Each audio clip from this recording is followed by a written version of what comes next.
जो लोग बुद्धिमान होते हैं वह जानते हैं कि शब्द हथियार की तरह होते हैं जिनसे किसी को भी मारा जा सकता है या किसी को भी बचाया जा सकता है। अब आप यह सोच रहे होंगे कि शब्दों से किसी को कैसे मारा जा सकता है, तो जरा सोचिए, ज्यादातर आत्महत्याओं के पीछे किसका कारण होता है? किसी के पति ने कुछ कहा, किसी के पिता ने कुछ कहा और उन लोगों ने आत्महत्या कर ली। यह आत्महत्या किसके कारण हुई? वह उनके मन को दुखी कर दिए वह शब्द जो उनके पिता या पति के द्वारा बोला गया था, और वह उनके लिए सहना और ज्यादा बर्दाश्त करना नामुमकिन हो गया और इसी वजह से उन्होंने आत्महत्या कर ली। ऐसे ही आपके शब्द किसी को नया जीवन प्रदान कर सकते हैं। जब कोई उदास होता है, जब कोई दुखी होता है, तो आपके शब्द ही उसको एक नया जोश, एक नया उत्साह से भर सकते हैं और एक हारा हुआ आदमी अपने जीवन में एक नई शुरुआत कर सकता है सिर्फ शब्दों के माध्यम से, हमारी वाणी के माध्यम से। तो अब तक आप यह तो समझ ही गए होंगे कि हमारे शब्द हमारे जीवन को किस तरह निर्धारित करते हैं, शब्दों में कितनी ताकत होती है। किसी से बात करते वक्त हमें कितनी सावधानी से अपने शब्द चुनने चाहिए।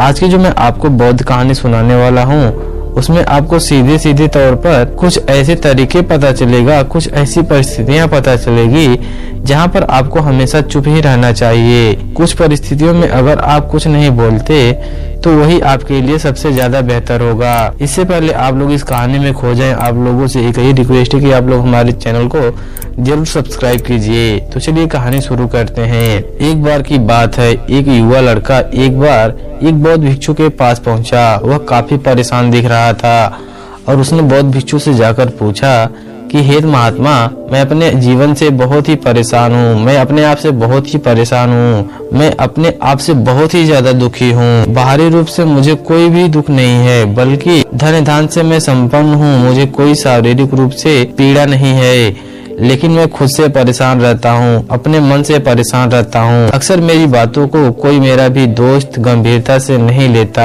और न ही मेरे परिवार के लोग मेरी किसी की बात को गंभीरता से लेते हैं। मैं जो भी कुछ सलाह देता हूँ या तो उसे मजाक बनाकर उड़ा देते हैं या फिर उसे गंभीरता से लेते ही नहीं है। मेरी बातों को कोई भी गंभीरता से क्यों नहीं लेता है? क्यों मेरी बातों पर कोई अमल नहीं करता? क्यों मेरी बातों में कोई रुचि नहीं दिखाता? क्या कारण है? कृपया मुझे बताने का कष्ट करें और मेरे मन के इस दुख को दूर करें। यह सुनकर बौद्ध भिक्षु ने कहा कि आज सुबह में मैं चलित ध्यान करके वापस आ रहा था। रास्ते में कुछ कौवे काव काव कर रहे थे। रास्ते में जब मैं आगे चलता हुआ आया कुछ दूर तो मुझे एक मोर की मधुर आवाज सुनाई दी। यह सुनकर अचानक मेरे मन में ख्याल आया कि कौवे कितना काव काव करते हैं, कितना बोलते हैं, लेकिन कोई भी प्राणी कौवे की आवाज को पसंद नहीं करता है। मोर हमेशा सही परिस्थिति के हिसाब से बोलता है। जब भी बारिश होने वाली होती है और बादल घिर जाते हैं और बारिश होने की आशंका होती है, ऐसे में मोर अपनी मधुर आवाज में गाता है जो सभी को प्रिय होता है, सभी को अच्छा लगता है। ऐसे ही अगर इंसान सही परिस्थिति के हिसाब से सही शब्द बोले, सही वाणी बोले, तो वही वाणी दूसरों के लिए संगीत हो जाती है, संगीत बन जाती है और दूसरे लोग तुमसे सम्मोहित हो जाते हैं और वहीं पर तुम्हें सब लोग गंभीरता से लेने लगते हैं। और दूसरी तरफ अगर यूं ही बेफिजूल ऐसे ही बोलते रहते हो, बिना किसी बात के बोले चले जा रहे हो, तो फिर तुम्हें कोई गंभीरता से नहीं लेगा। तुम उस कौवे की भांति हो जाते हो जिसकी वाणी कोई पसंद नहीं करता और बाद में तुम्हें दुख होता है कि तुम्हें कोई भी गंभीरता से क्यों नहीं लेता। इसलिए अपने शब्दों को बेहद बुद्धिमानी के साथ इस्तेमाल करना सीखो। अगर तुम नहीं सीखोगे तो समाज में तुम्हें कोई सम्मान, कोई गंभीरता से नहीं लेगा। यह सुनकर वह युवा लड़का बोला कि मैं जानता हूँ कि मैं ज्यादा बोलने की बीमारी से ग्रस्त हूँ, मुझे इतना नहीं बोलना चाहिए, लेकिन मैं अपने आप पर काबू नहीं रख पाता और न ही मैं इतना बुद्धिमान हूँ कि मैं अपने शब्दों को नाप तोल कर बोल सकूं। मैं तो किसी से बात करते वक्त इतना सोचता भी नहीं कि मुझे अपने शब्द किस तरह इस्तेमाल करना है। कृपया करके कुछ ऐसी परिस्थितियां बता दीजिए जहाँ पर मुझे कम बोलना हो या फिर बोलना ही नहीं हो, हमेशा चुप रहना हो। अगर आप मेरा ऐसे मार्गदर्शन कर सकते हैं तो मेरा जीवन आसान हो जाएगा और मुझे ज्यादा दिमाग या बुद्धि लगाने की भी जरूरत नहीं पड़ेगी। यह सुनकर बौद्ध भिक्षु ने मुस्कुराते हुए कहा कि हे भंते, वैसे तो इंसान को हर परिस्थिति में सोच समझकर ही बोलना चाहिए, लेकिन अगर वह हमेशा होश में नहीं रह पाता है ध्यान में नहीं रह पाता है, तो मैं तुम्हारे दैनिक जीवन की कुछ ऐसी परिस्थितियां बताने जा रहा हूँ जहाँ पर तुम्हें हमेशा चुप रहना चाहिए। अगर तुम ऐसी जगहों पर कुछ बोलोगे तो तुम्हारा अपमान ही होगा और तुम्हें कोई गंभीरता से नहीं लेगा। सबसे पहली बात या यूं कहें परिस्थिति जहाँ पर इंसान को हमेशा चुप रहना चाहिए वह यह है कि जब किसी ऐसे विषय के बारे में बातचीत हो रही हो जिसके बारे में आपको कोई जानकारी नहीं हो, तो ऐसी परिस्थिति में व्यर्थ में बीच में टांग अड़ाना, अपना ज्ञान देना व्यर्थ है। लेकिन फिर भी आप अपना ज्ञान देने के लिए उत्सुक हैं, तो ऐसी जगह पर आपका अपमान ही होगा।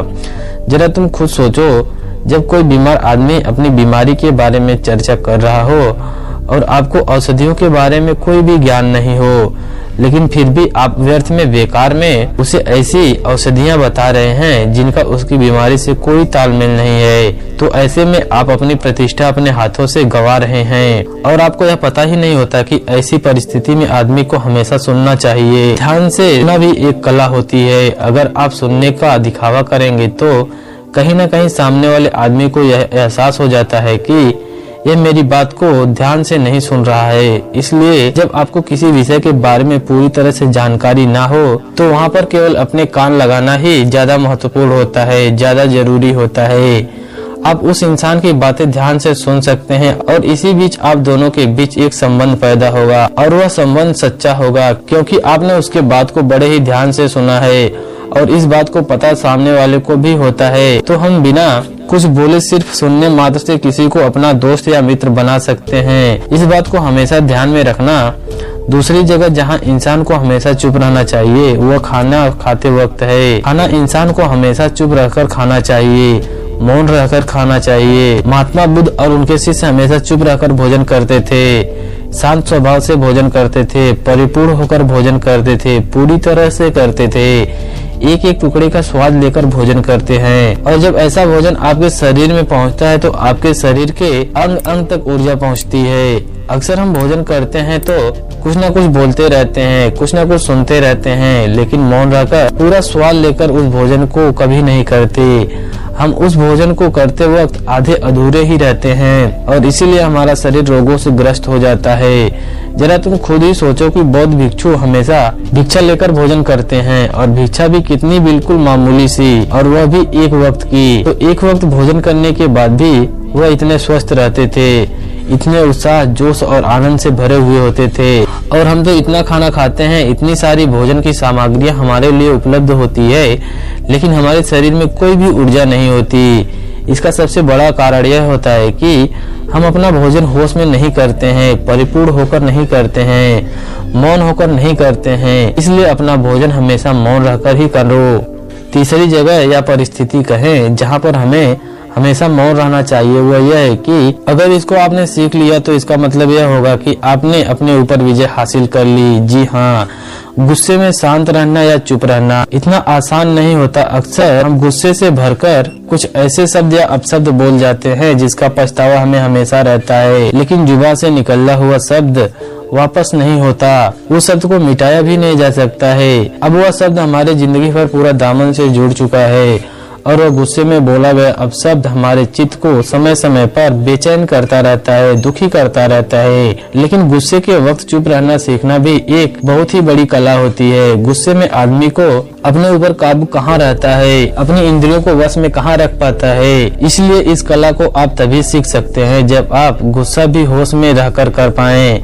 जब भी आपको गुस्सा आए, आपके दिमाग में सिर्फ एक ही बात आएगी, मुझे चुप रहना चाहिए, मुझे किसी के साथ गाली गलौज नहीं करना है, मुझे चुप ही रहना है। और यह सब विचार गुस्से के साथ जुड़े जाते हैं और धीरे धीरे यह आदत बन जाती है। तो आप अपने गुस्से को भी काबू में रखना सीख जाते हो। जब भी गुस्सा आए तो किसी को कुछ बोलने की बजाय कुछ शारीरिक व्यायाम करना शुरू कर दो। उछलना, भागना, दौड़ना, जाकर जिम करना, कुछ भी आप ऐसा व्यायाम कर सकते हो जिसमें आपका शरीर थक जाए।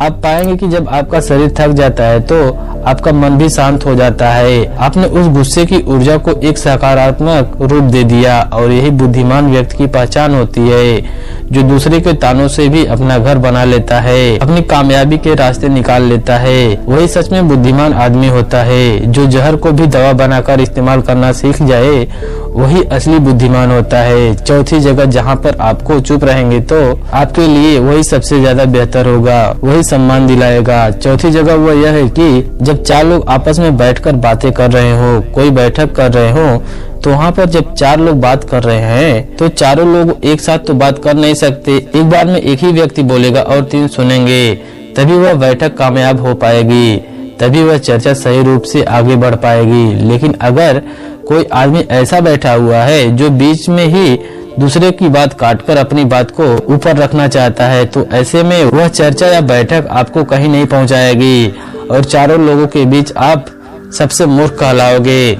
अगर आपको अपनी बात कहनी है तो सामने वाले की बात को पूरा होने दो, उसके बाद अपने विचार रखो। यही एक भद्र पुरुष या कहें जेंटलमैन की पहचान होती है। और आखिरी जगह यह है कि अगर हमारे माता पिता हमें कुछ कह देते हैं, हमारे बड़े बुजुर्ग हमें किसी बात पर डांट देते हैं या थप्पड़ भी मार देते हैं, तो ऐसी जगह पर आपको चुप ही रहना ही उनके लिए सम्मान दिखाएगा, उनके प्रति आदर भाव दिखाएगा। अगर आप उनके सामने उनका विरोध कर देते हैं, उनका प्रतिरोध कर देते हैं, तो वह गुस्सा तो थोड़ी देर बाद शांत हो जाएगा, लेकिन वह कही गई बात, वह किया हुआ विरोध या बोला हुआ अपशब्द हमेशा आपके मन को सताएगा और आपके माता पिता को हमेशा यही लगेगा कि आज ये हमारी इज्जत नहीं करता, आज ही हमारी बात को नहीं मानता, क्योंकि यह कमाने लग गया है, यह बड़ा आदमी बन गया है। ऐसी ऐसी बातें उठेंगी, ऐसे ऐसे तंजे कसे जाएंगे। इसलिए ऐसी जगहों पर आप मौन रहिए, चुप रहिए, कुछ मत बोलिए,